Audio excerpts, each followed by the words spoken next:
يا سلام.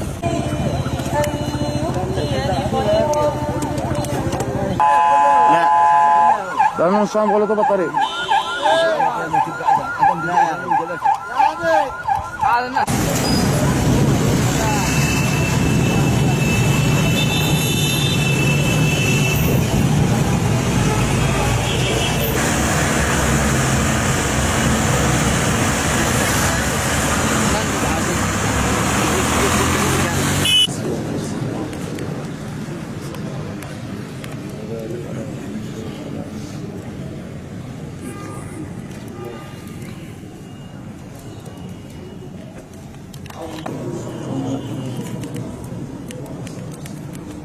السلام عليكم ورحمة الله.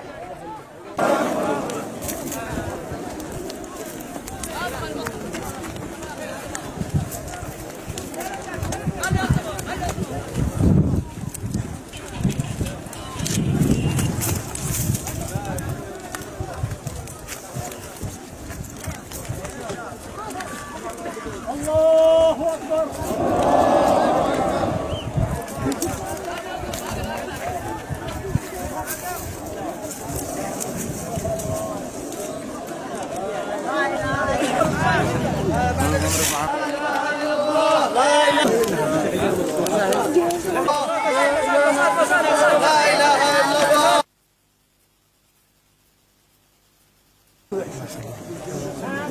كل نفس ذائقة الموت.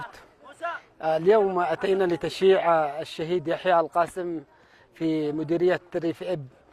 خرجوا كل مشايخ وعقال ووجهاء لتشييع هذا الشهيد الذي استشهد في مدينة. ونحن نقول عظم الله أجر أسرة آل قاسم وأجر الجميع، وإن شاء الله يعني نكون نخطو خطوات الشهداء الذين في الجبهات، ونعزي كذلك أسرة الشهيد الراحل يحيى القاسم. السلام عليكم ورحمة الله.